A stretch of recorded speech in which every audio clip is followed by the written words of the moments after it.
जन्माष्टमी कथा। भाद्रपद मास के कृष्ण पक्ष की अष्टमी तिथि के दिन कृष्ण जन्माष्टमी पर्व हर्षोल्लास के साथ मनाया जाता है। इस दिन भगवान श्री कृष्ण का जन्म हुआ था। भगवान श्री कृष्ण का जन्म मथुरा के कारागार में वासुदेव की पत्नी देवकी के गर्भ से हुआ था।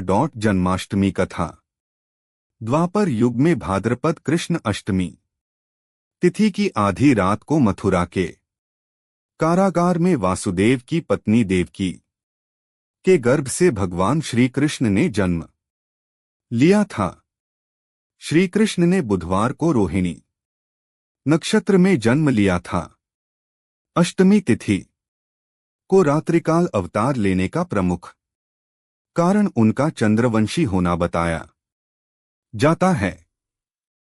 श्री कृष्ण चंद्रवंशी चंद्रदेव उनके पूर्वज और बुध चंद्रमा के पुत्र हैं।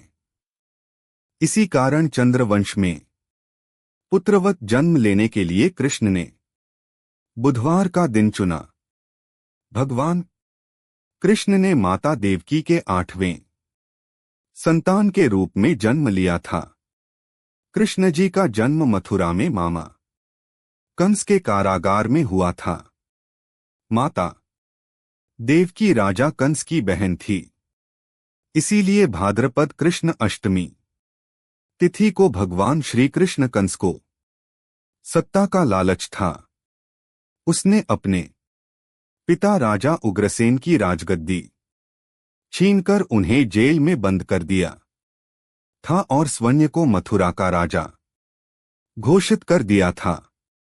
राजा कंस अपनी बहन देवकी से बहुत प्रेम करता था। उन्होंने अपनी बहन का विवाह वासुदेव से कराया था, लेकिन जब वह देवकी को विदा कर रहा था तभी एक आकाशवाणी हुई कि देवकी का 8वां पुत्र कंस की मौत का कारण बनेगा। यह सुनकर कंस डर गया। उसने तुरंत अपनी बहन और उनके पति वासुदेव को जेल में बंद कर दिया। उनके आसपास सैनिकों की कड़ी पहरेदारी लगा दी। कंस अपनी मौत के डर से देवकी और वासुदेव की 7 संतानों को मार चुका था।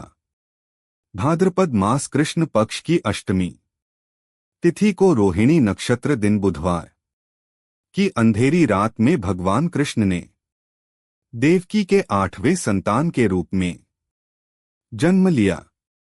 श्री कृष्ण के जन्म लेते ही कोठरी प्रकाशमय हो गया।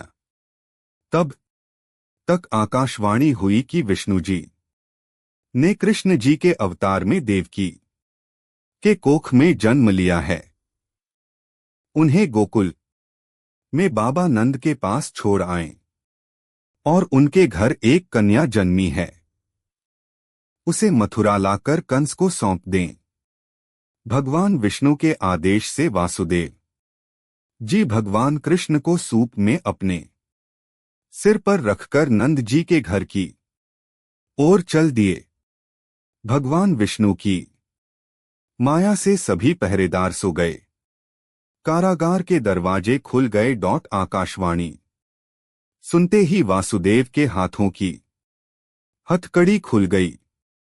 वासुदेव जी ने सूप में बाल गोपाल को रखकर सिर पर रख लिया और गोकुल की ओर चल पड़े। वासुदेव भगवान कृष्ण को लेकर नंद जी के यहाँ सकुशल पहुंच गए और वहां से उनकी नवजात कन्या को लेकर वापस आ गए।